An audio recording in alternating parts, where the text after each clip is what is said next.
கிறிஸ்துவுக்குள் பிரியமானவர்களே, இயேசு கிறிஸ்துவின் நாமத்தினாலே உங்கள் அனைவருக்கும் அன்பின் வாழ்த்துக்கள். தேவனாகிய கர்த்தர் தாமே உங்களை ஆசீர்வதிப்பாராக.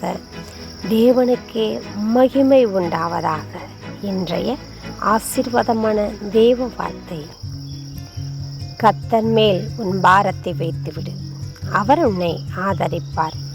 நீதிமானை ஒருபோதும் தள்ளாட ஒட்டார்.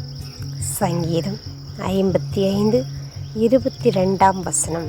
இந்த வசனத்தின்படி தேவனாய் கர்த்தர் உங்களை ஆசீர்வதிப்பாராக. பிரியமானவர்களே, உங்கள் பாரங்களை, உங்களுடைய கஷ்டங்களை, மன கிளேசங்களை எல்லாவற்றையும் கர்த்தர் மேலே வைத்திடுங்க. அவர் உங்களை விசாரிக்கிறவர் ஆனபடியால் உங்கள் கவலைகளை எல்லாவற்றையும் அவர் மேல் வைத்து விடுங்கள் என்று வேதம் சொல்லுகிறது.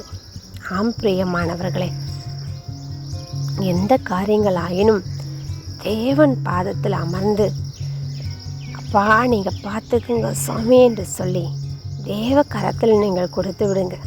தேவனாய் கர்த்தர் உங்களை ஆதரிக்கிறவராய் இருக்கிறார். எனக்குன்னு யாரும் இல்லையே என்னை ஆதரிக்க, என்னை ஆறுதல் படுத்த, என்னை தேற்ற, எனக்கு ஒரு நம்பிக்கையான வார்த்தையை சொல்ல யாருமே இல்லையே என்று சொல்லி நீங்கள் அங்கலாய்த்து கொண்டிருக்கலாம். தேவனாய கர்த்தர் இருக்கிறார். அவருடைய வார்த்தை இருக்கிறது. உங்களை தேற்றும், உங்களை நடத்தும், உங்களுக்கு நல்ல ஆலோசனைகளை கொடுக்கும். ஆம் பிரியமானவர்களே, அவரையே நம்பி இருக்கிற உங்களை ஒரு நாளும் அவர் கைவிடுகிற தேவன் அல்ல, விடுகிற தேவன் அல்ல. நீதிமானை ஒருபோதும் தள்ளாட ஒட்டார் என்று சொன்னது போல உங்களை ஒரு நாளும் சோர்ந்து போக விட மாட்டார். அவரே உங்களை தாங்குவார், நடத்துவார், போஷிப்பார், உங்களை வழி நடத்துவார்.